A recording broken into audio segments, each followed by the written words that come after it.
Grâce au formidable algorithme YouTube et ses recommandations, je suis tombé sur la vidéo de un créatif, j'infiltre un business pyramidal. Dans cette vidéo, un autre youtubeur fait une intervention, Stupid Economics.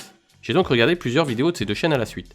Chaîne très intéressante avec des vidéos bien réalisées. Mais plus j'avançais, plus je me suis rendu compte qu'il y avait quelque chose de paradoxal dans leur communication. Ce qui m'intéresse ici, c'est le décalage entre le discours et les faits. Même si dans cette vidéo, je vais développer toute une pensée qui va un peu les attaquer, un peu les titiller, ce sont globalement de bonnes chaînes YouTube.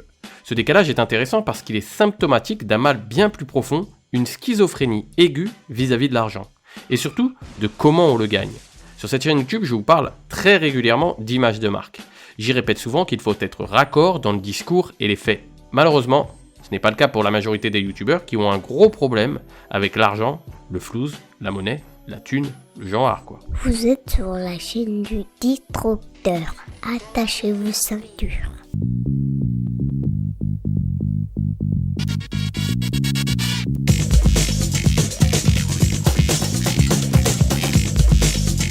Dans l'analyse que je vais faire des youtubeurs, je prends ici l'exemple d'un créatif parce qu'il réunit tous les critères qui définissent la définition même du mot youtubeur. Un style dans le contenu, on y reviendra d'ailleurs par la suite, une manière de produire ses vidéos, une manière de les monétiser. Avant d'arriver au nœud du problème, il nous faut comprendre comment un youtubeur gagne sa vie. Je vais parler ici des manières les plus communes pour les youtubeurs de gagner de l'argent. On développera l'autre moyen moins connu dans la suite de la vidéo. Que ce soit au départ par simple passion ou purement dans un but monétaire, le seul but d'une chaîne YouTube est de fédérer une communauté. Faire ça uniquement par passion est voué à l'échec puisque la passion par essence même est un événement éphémère. Si seule la passion guide les actes, ces derniers seront de courte durée. Pour fédérer une communauté sur YouTube, ça prend du temps. Pour construire une image de marque de qualité, ça prend du temps aussi. La majeure partie des créateurs de vidéos qui prétendent faire une chaîne YouTube simplement par passion se racontent un peu des histoires, simplement parce qu'ils n'osent pas avouer qu'ils veulent gagner de l'argent. L'argent, ce n'est pas sale. C'est d'ailleurs un peu le problème des youtubeurs. Avoir une communauté permet d'avoir une influence et donc de proposer des produits à vendre. C'est aussi le cas des influenceurs sur Instagram qui ont une forte communauté. Ils sont alors engagés pour faire du placement de produits. Ils échangent l'attention de leur audience à une marque en contrepartie d'un montant financier. Mais revenons-en aux youtubeurs. Pour fédérer cette communauté, il faut évidemment publier régulièrement du contenu de qualité de préférence afin que les spectateurs trouvent suffisamment d'intérêt aux vidéos pour s'abonner à la chaîne. Cette étape est la plus difficile si vous souhaitez monétiser votre contenu. Sur ma chaîne YouTube, j'essaie de fournir un maximum de qualité avec le contenu, les recherches, les scripts, les analyses qui en découlent, mais aussi avec le contenant, le montage, les ressources vidéo, les images. Entre les recherches, l'écriture du script, le tournage et le montage pour chaque vidéo, cela me prend plusieurs jours pour en réaliser une seule. Si vous trouvez d'ailleurs que le job est bien fait, un petit pouce serait le bienvenu, ainsi qu'un commentaire, ça peut aider pour le référencement. Le nombre de spectateurs représente un pourcentage de votre nombre d'abonnés. Évidemment, une personne a beau être abonnée à votre chaîne YouTube, cela ne veut pas dire qu'elle va voir toutes vos vidéos. À chaque étape, on perd un pourcentage de spectateurs. Parce que si vous êtes abonné, par exemple, à ma chaîne YouTube, cela ne veut pas dire que vous serez au courant des dernières vidéos. La meilleure manière d'être notifié d'une publication d'une nouvelle vidéo est de cliquer sur la cloche à côté du bouton s'abonner. Dans ce cas-là, vous recevrez une notification à chaque nouvelle vidéo. On peut voir qu'il y a beaucoup d'actions à faire pour être tenu au courant des nouveautés d'une chaîne YouTube. Et cela, même si vous y êtes abonné. D'où l'importance d'avoir un maximum d'abonnés pour augmenter les chances que ces derniers voient vos vidéos. Pour arriver à ce résultat, il faut fournir de la qualité de manière régulière. Ça peut prendre beaucoup de temps. Une fois ce travail effectué, vous avez créé une audience. Le YouTuber peut donc monétiser l'attention de ses spectateurs sur ses vidéos en échange de publicités affichées sur celles-ci. C'est ce qu'on appelle monétiser ses vidéos. Il existe plusieurs manières de monétiser cette attention. La première est de laisser YouTube afficher des publicités avant et ou pendant vos vidéos, en fonction de la durée de celle-ci. La seconde est de faire un placement commercial à l'intérieur de votre vidéo. Par exemple, je pourrais dire pendant quelques secondes au début de cette vidéo est sponsorisée par la marque de lunettes Iron Mind. Vous pouvez aller sur leur site pour acheter leurs lunettes qui sont de bonne qualité et blabla, blabla, blabla. Bon, dans ce cas de figure, ça ne fonctionne pas vraiment puisque ces lunettes, les lunettes que je porte aujourd'hui, c'est mes propres lunettes avec ma propre marque. La marque peut rémunérer de deux manières. La première est de rémunérer par placement de produit. Par exemple, un YouTuber fait une pub dans une vidéo. Il est payé une fois. La seconde est de rémunérer au forfait. La marque paye tous les mois le YouTuber avec un montant fixe qui fait des placements de produits à chaque vidéo. Voici quelques exemples sur la chaîne de Un Créatif. Ah oui, c'est vrai, viens. Si, viens. T'es tellement mignon, c'est pas du tout pour l'argent que je dis. Cette vidéo est sponsorisée par NordVPN. Rendez-vous en fin de vidéo pour une offre spéciale. Vous savez ce que c'est ça? C'est le sponsor de cette vidéo. Je vais vous en parler, mais je vais vous prendre avec moi pour vous expliquer. Du coup, Displate, qu'est-ce que c'est? Eh ben, ce sont des plaques en métal comme ça avec des impressions de tout type pour décorer votre chez vous. C'est moins 25% si vous achetez un ou deux Displates, moins 35% si vous achetez 3 Displates. Mais ce n'est pas tout, il existe encore d'autres méthodes pour monétiser son contenu. Le youtubeur peut demander directement à ses spectateurs de soutenir sa chaîne en faisant des dons. On peut voir dans la description d'une des vidéos de Un Créatif que j'affiche maintenant à l'écran, je cite « Soutenez la chaîne gratuitement ». Quand on clique sur le lien, on arrive sur un site de dons en ligne. Dans la tête du youtubeur, faire un don, donner de l'argent, c'est donc gratuit. C'est chelou ça. Je donne de l'argent, mais c'est gratuit. Madame, monsieur, s'il vous plaît. On commence ici à percevoir les paradoxes du youtubeur. Mais il y a encore une autre méthode. Faire financer la réalisation de ces vidéos par le CNC, le Centre National du Cinéma et de l'Imagerie Animée. C'est le patron de l'île de l'Enfance, Michel Biérot, bonsoir. Bonsoir. Le CNC est placé sous l'autorité du ministère de la Culture. Ses frais de fonctionnement proviennent de taxes prélevées sur le secteur soutenues par des cotisations professionnelles, environ 10% du prix de votre entrée au cinéma. Les fonds prélevés permettent de financer des aides à la création allant jusqu'à 30 000 € pour les créateurs de vidéos ayant au moins 10 000 abonnés ou ayant été primés dans un festival au cours des 5 dernières années. Je vous mets bien évidemment la source de cette information en description de cette vidéo dans la partie ressources, c'est juste en dessous. Pour résumer, quand vous allez voir votre film préféré, vous payez donc une partie au CNC qui finance la création de contenu de certains youtubeurs comme Un Créatif. Et la formule magique dans tout ça, c'est qu'on peut combiner l'ensemble. Le CNC finance la création des vidéos, on monétise ces vidéos avec la publicité sur YouTube, on fait un placement de produit à l'intérieur de ces vidéos pour une marque et on demande des dons gratuits à ses abonnés pour soutenir la chaîne. Vlatipak, ça commence à faire un petit peu beaucoup de sous tout ça. Ce n'est évidemment pas le cas de tous les youtubeurs. Si je m'intéresse plus particulièrement au cas de Un Créatif ou encore de Stupide Économique, c'est qu'ils attaquent beaucoup de personnes qui utilisent YouTube pour faire du business en direct, de la publicité, que ce soit des vendeurs d'informations ou d'autres types de business.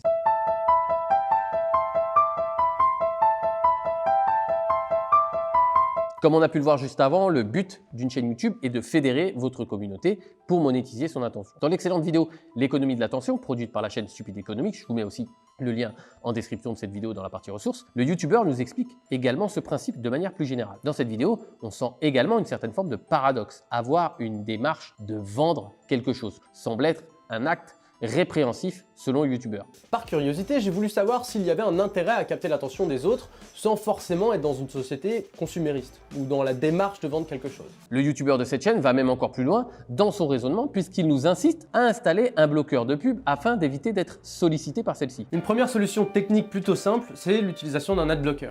C'est un programme qui bloque les publicités et je trouve cette technique intéressante pour deux raisons. D'abord parce qu'il y a beaucoup de publicités sur internet, trop sans doute, et puis ensuite ça évite de monétiser notre attention sur des contenus que l'on n'apprécie pas. À ce moment précis, vous pouvez vous dire « Bah oui, c'est vrai, c'est chiant les pubs », et je suis d'accord avec vous. Mais sur cette chaîne YouTube, j'essaie toujours de pousser la réflexion en évitant les stéréotypes du style « Ah ouais, mais le camp du bien, c'est ceux qui ne vendent pas, et le camp du mal, bah, c'est ceux qui vendent des produits ». YouTube est un produit gratuit, ou tout du moins vous échangez la gratuité de consultation contre vos données. Effectivement, plus vous restez sur la plateforme, plus on connaît vos habitudes, et plus YouTube peut vous proposer des publicités ciblées en fonction de vos centres d'intérêt. Imaginons maintenant qu'il n'y ait plus aucune pub, que se passerait-il? Pensez-vous qu'un produit comme YouTube resterait gratuit? Si la pub est supprimée, ce qui est gratuit deviendra payant. La question à se poser est, suis-je prêt à supporter quelques pubs pour continuer à utiliser gratuitement ce service? Un journal comme 20 minutes distribué à la sortie du métro est gratuit uniquement parce que les annonceurs paient des pages de publicité à l'intérieur du magazine. Si on les supprime, le système n'est plus viable, à moins de rendre le journal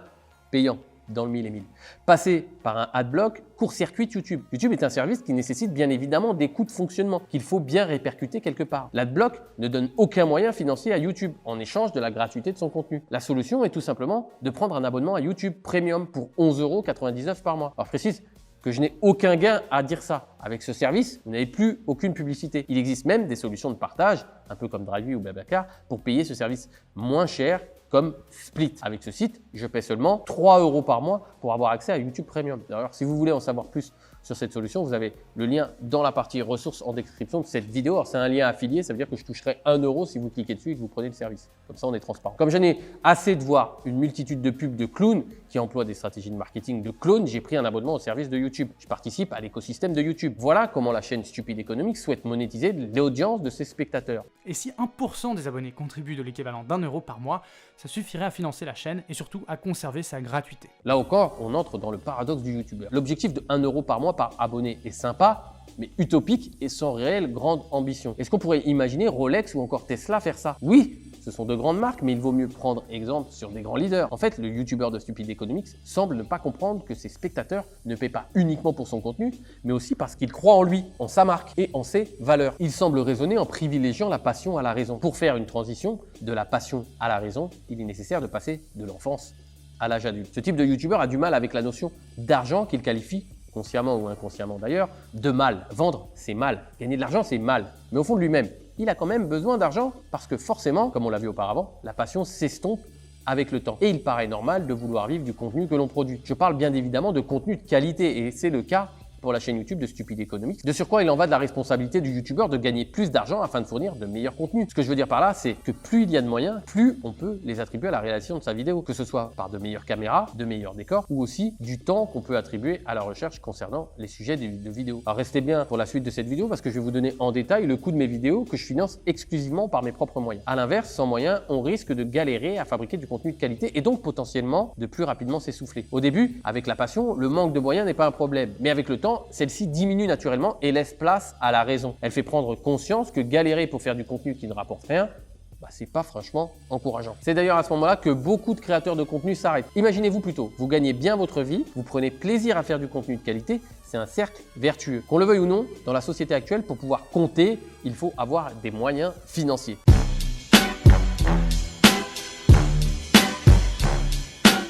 On l'a vu précédemment, les youtubeurs ont différentes manières de gagner leur vie. Pour un créatif, c'est un peu flou puisqu'il attaque un système qu'il nourrit. Le principe de ces vidéos est de jouer au justicier du net pour démasquer les méchants marketeurs. Là, ils sont méchants. Lui étant bien évidemment pour le camp du bien. Pour Stupid Economics, c'est légèrement différent puisqu'il ne fait pas de publicité à l'intérieur de ses vidéos, ou tout du moins, je n'en ai pas vu dans celles que j'ai regardées. Il incite juste les gens à faire des dons. Ah madame, s'il vous plaît, madame. Le youtubeur de Stupid Economics fait des vidéos avec du bon contenu qu'il diffuse gratuitement sur YouTube et les spectateurs, pour le rémunérer de ce contenu, ont le choix de lui faire des dons. S'il vous plaît. On peut noter 3 types de profils qui cherchent à monétiser son contenu. Les youtubeurs avec leur contenu vidéo, les influenceurs qui partagent leur vie en story ou en post, généralement sur Instagram, du contenu non informatif, et ceux qui font clairement et ouvertement du business, le camp du mal. Dans cet exemple précis, un créatif est un youtubeur qui monétise son contenu par les différents moyens dont j'ai parlé plus haut. Les influenceurs sont principalement des stars de la télé-réalité. Et enfin, les youtubeurs qui se sont transformés ouvertement en entrepreneurs comme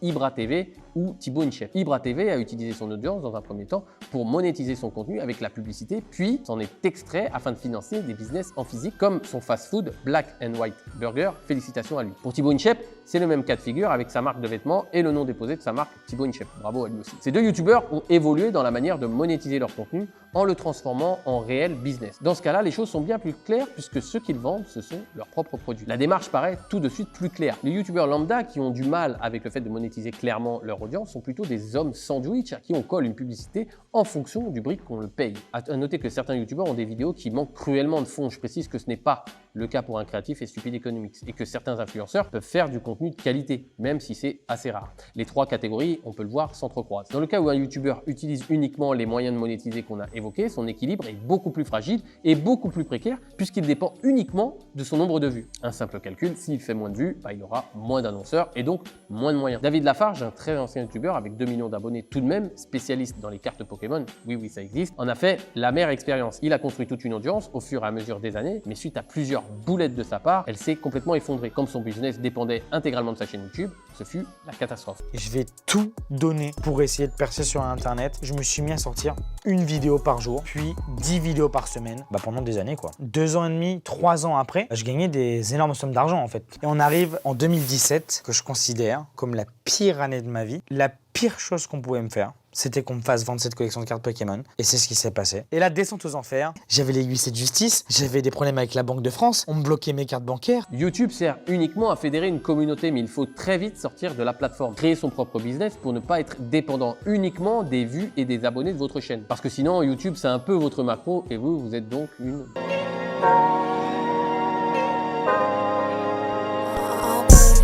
Alors pour pas que cette vidéo paraisse uniquement comme une attaque gratuite et non fondée, je sais qu'il y a sûrement des fans de 1 Créatif et de Stupide Économique qui tomberont sur cette vidéo et qui diront que j'ai tort parce qu'ils sont fans et qu'ils n'arrivent pas à mettre leurs émotions de côté pour avoir un jugement rationnel, hein, c'est normal. Je vais vous expliquer exactement comment fonctionne ma chaîne. Dans mes vidéos, je fais souvent des appels à l'action pour que vous cliquiez sur le premier lien qu'il y a en description. Une fois que vous cliquez sur ce lien, vous devez rentrer votre email pour pouvoir accéder à un cours en ligne que j'offre pour aider à avoir une image de marque reconnaissable au premier coup d'œil. Ce cours dure environ 1 heure et il a un niveau beaucoup plus poussé que les vidéos gratuites de ma chaîne. Dès le début du cours, je dis qu'à la fin de la vidéo, je proposerai aux gens qui le veulent et qui le souhaitent devenir clients de ma société en achetant un programme qui leur permet de suivre toutes les étapes pour se créer une image de marque. Bien évidemment, avec les coordonnées récoltées lors de la première étape, je communique non seulement sur les sorties de mes nouvelles vidéos YouTube, mais aussi sur mon actualité commerciale. En échange des coordonnées mail, j'offre donc un cours gratuit. Je ne dépends donc pas de placement publicitaire ou de monétisation de vidéos YouTube. D'ailleurs, sur ce dernier point, la majeure partie de mes vidéos ne sont pas monétisables parce que j'ai fait le choix d'utiliser des musiques non libres de droit ou des extraits qui ne me permettent pas de monétiser mes vidéos selon les règles de YouTube. Avec ce système, cela m'extrait complètement de la dépendance que peuvent avoir les youtubeurs lambda vis-à-vis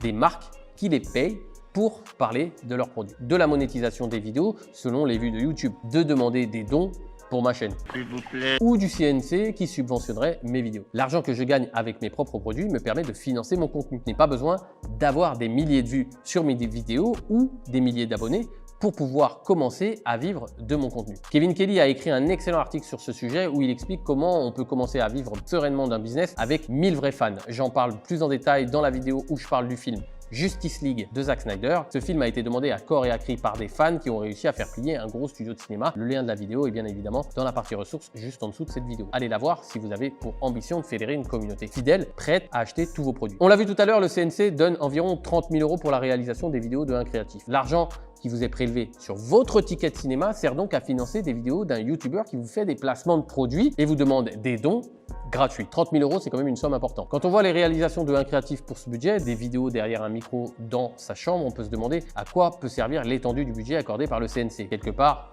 votre propre argent. Pour être encore plus transparent, je vais vous donner le montant exact de la production de mes vidéos. Tous les prix que je vais vous annoncer sont pour 2 jours de travail puisque c'est la durée de chaque session de tournage. Alors le studio que je loue ici, là, tout autour de moi, me coûte 1 000 €. Le réalisateur qui est derrière la caméra, qui s'occupe du cadre ainsi que de la prise de son, me coûte 2 000 €. Je passe le bonjour, salut Raph. Le tournage et la post-production sont réalisés par moi-même parce que dans une autre vie, j'étais monteur et j'aime bien monter mes vidéos. À cela, il faut ajouter le prix des vignettes qui est réalisé par un graphiste spécifique que je paie 1 500 € pour 10 vignettes. En 2 jours de tournage, nous tournons 10 vidéos, ce qui revient à 300 € la vidéo, auquel il faut ajouter 150 € pour la vignette, soit 450 € par vidéo réalisée. Alors je publie actuellement 2 vidéos par mois sur ma chaîne. J'espère pouvoir accélérer dans le futur, ce qui revient à 900 € par mois. Alors bien évidemment, si vous avez des questions spécifiques sur ce sujet, vous pouvez me les poser dans la partie commentaire en dessous de cette vidéo. Comme tout à l'heure, la bonne question à se poser est la suivante. Doit-on gagner sa vie en faisant de la publicité pour des produits qui ne nous appartiennent pas et donc être dépendant d'un système que nous ne pouvons contrôler, ou devons-nous vendre nos propres produits pour être totalement indépendants concernant la création de notre contenu? Moi, je pense que la question, elle est vite répondue. Évidemment, un créatif n'hésite pas à attaquer des business comme le mien en les qualifiant d'arnaque. Il ne se gêne pas pour faire des attaques directes et personnelles, notamment sur la chaîne de Stanislas Leloup, Marketing Mania, qui pour le coup est plutôt carrément irréprochable sur son contenu et sa transparence. Je vous apprends à faire du marketing. Call me Stan Leloup.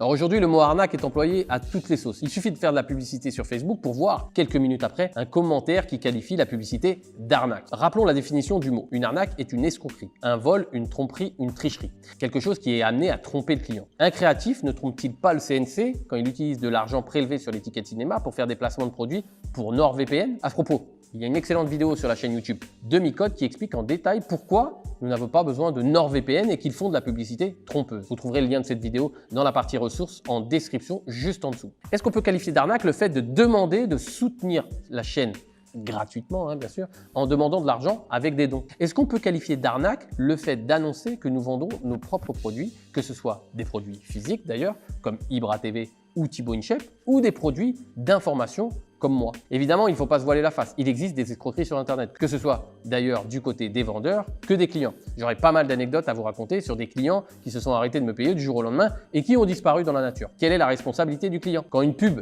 vous promet de gagner 50 000 € en travaillant seulement 1 heure par jour et en ne faisant pas grand-chose, quelle est la responsabilité de la personne qui croit en ce type de promesse? Pour finir ce chapitre, je finirai sur l'excellente punchline de mon ami Hassan, le pro de l'IMO. Si un mec te propose de gagner de l'argent vite et facilement, et que tu l'écoutes, et que tu le payes pour qu'il t'apprenne ça, c'est toi le zozo. Mais il n'y a pas de vendeur de rêve, il n'y a que des acheteurs à la con. Je ne vois plus que des clones, ça commence. Je ne vois plus que des clones. Je ne pouvais pas parler du sujet principal de cette vidéo sans évoquer l'uniformisation des vidéos sur ce type de youtubeur. Comme j'ai précisé en introduction, j'ai regardé plusieurs vidéos de un créatif pour pouvoir préparer ce contenu. Le montage de ces vidéos est très standardisé. C'est typique d'un youtubeur avec beaucoup de zoom, énormément de cuts, des cris, des effets de style. On frôle parfois la crise d'épilepsie. Mais si, hein. Du cul. Grosse polémique, tout ça. Je m'en branle. Essaye de m'arrêter, mais... Ce type de montage est uniquement conçu pour maintenir l'attention du spectateur. Cela rejoint tout ce que j'ai dit auparavant. Même si on ne peut connaître dans les moindres détails l'algorithme de YouTube, fuyez celui qui vous le prétend, il est certain que le temps de visionnage sur une vidéo est favorable pour celle-ci. Plus les spectateurs regardent de manière prolongée cette vidéo, et plus YouTube jugera qu'elle est pertinente pour la montrer à une audience potentiellement intéressée par votre chaîne. Ce montage sporadique maintient l'attention afin d'augmenter le temps de visionnage. Plus le temps de visionnage sera élevé, plus il y a de chances que l'algorithme vous recommande et donc que vous ayez plus d'abonnés. Qui dit plus d'abonnés dit plus de revenus liés à la monétisation de cette audience. Pour ma chaîne YouTube, je n'ai pas choisi cette stratégie parce qu'elle ne me correspond pas. Je trouve que ça la fait très enfantin et ça manque de professionnalisme. Je me vois mal crier, hurler, faire des têtes bizarres avec plein de cuts. Si j'y ajoute une miniature où je ferai une tête un peu bizarre, alors il y a de fortes chances que je me transforme en un ersatz de un créatif. L'image de marque est quelque chose qui se travaille dans le temps. Comment va vieillir ce type de contenu? Dans 15 ans, sera-t-il toujours adéquat de faire des vidéos autant marquées par une époque? Votre rendu va qualifier votre image de marque. Il faut y penser lorsque vous créez votre contenu. Je pense que l'audience de un créatif est plutôt jeune, voire des adolescents. Les live Twitch qu'il organise régulièrement et qui ont beaucoup de spectateurs corroborent cet argument. Selon un article des Échos, l'âge moyen des spectateurs de Twitch est de 20 ans. Cela nous ramène au paradoxe du youtubeur puisqu'un jeune est en général plutôt en défiance de la société capitaliste. Un créatif sert donc le produit qui correspond à son audience. Un youtubeur cool qui combat le camp des vraiment grands méchants qui gagnent de l'argent honnêtement grâce aux dons gratuits ou à des petits placements de produits.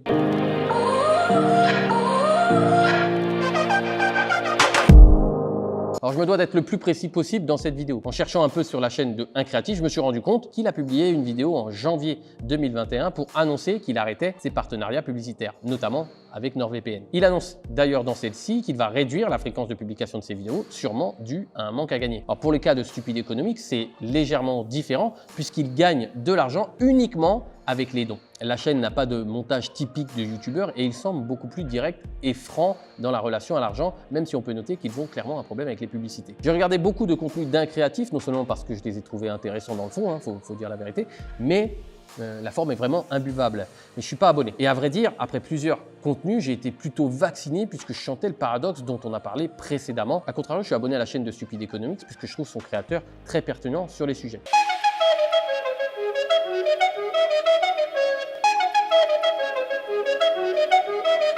Je sais que cette vidéo peut déboucher sur un débat. D'ailleurs, si un créatif ou Stupide Economics tombe sur cette vidéo, je serais ravi d'en débattre avec eux. Ce qui est certain, c'est que quand vous commencez à communiquer, il faut penser à être raccord. J'en parle très régulièrement sur ma chaîne YouTube. Une image de marque se construit dans le temps. Le diable est dans les détails et les détails font le diable. Il est très facile de foncer tête baissée sans penser à une stratégie de communication qui nous permet d'avoir une image de marque reconnaissable au premier coup d'œil, mais je pense qu'il est préférable de réfléchir en amont parce qu'une image de marque peut vous coller à la peau. Je pense même qu'une image de marque est ce qui vous permet de durer dans le temps. Avec l'exemple de youtubeurs que j'ai cités dans cette vidéo, on voit bien qu'il y a un paradoxe entre ce qu'ils disent et ce qu'ils font. Ça m'a sauté au visage au bout de quelques vidéos de un créatif. En l'occurrence, il m'a perdu, même si c'est vrai que je ne corresponds pas à son audience. C'est vrai que j'ai plus 20 ans. Hier encore, j'avais 20 ans. Sur certains points, un créatif a raison puisque des marketeurs abusent des ficelles pour pouvoir vendre absolument leurs produits. Mais de là à dire que ce sont tous des arnaqueurs, je pense qu'il y a de la marge et qu'il faut nuancer le propos. Contrôler son système de création de contenu est à mes yeux un meilleur gage d'indépendance que de dépendre de revenus publicitaires d'autres marques. J'espère que cette vidéo vous aura donné à réfléchir et j'attends le débat dans la zone de commentaires. J'espère également que mes arguments